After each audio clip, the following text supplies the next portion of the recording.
Corona से हुई मौतों को लेकर विश्व स्वास्थ्य संगठन ने भारत को लेकर जो रिपोर्ट जारी की है उस पर विवाद खड़ा हो गया है, जिस पर भारत ने आपत्ति दर्ज करवाई है और साफ कर दिया है कि WHO द्वारा जारी किए गए आंकड़ों पर विश्वास नहीं किया जा सकता है। एम्स के डायरेक्टर रणदीप गुलेरिया ने इस ओर इशारा कर दिया है। उनकी तरफ से 3 बड़े कारण बता दिए गए हैं जिस वजह से WHO की रिपोर्ट पर भरोसा नहीं किया जा सकता है।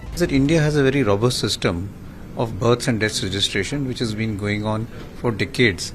Well established system, we know that it works very well and that data is available. And that is one data which should be used to really see what is the number of excess deaths that have happened during this time and what are the excess deaths which could be attributable to COVID. WHO has not used that data. The second important issue is that the data that WHO has used is more on hearsay evidence or what has been there in the media or from unconfirmed sources.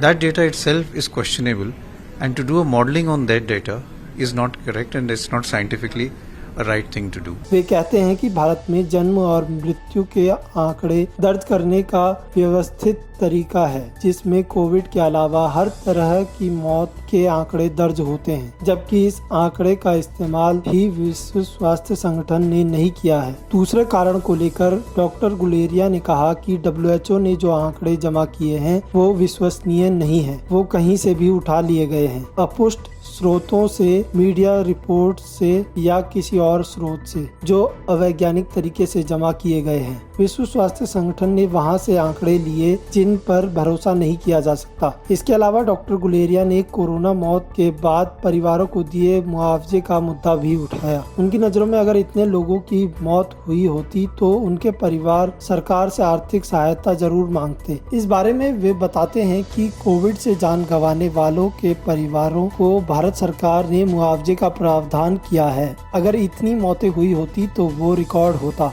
जान गंवाने वाले परिवार के लोग मुआवजे के लिए आगे आते, इसलिए इस पर भरोसा नहीं किया जा सकता। इससे पहले नीति आयोग के सदस्य VK पॉल ने भी WHO के आंकड़ों को सही नहीं माना था। उन्होंने कहा था कि जब पहले से ही भारत के पास कोरोना से हुई मौतों के आंकड़ा मौजूद है, ऐसी स्थिति में एक मॉडल को तवज्जो नहीं दी जा सकती जहाँ पर सिर्फ अनुमान के मुताबिक आंकड़े दिए गए हों।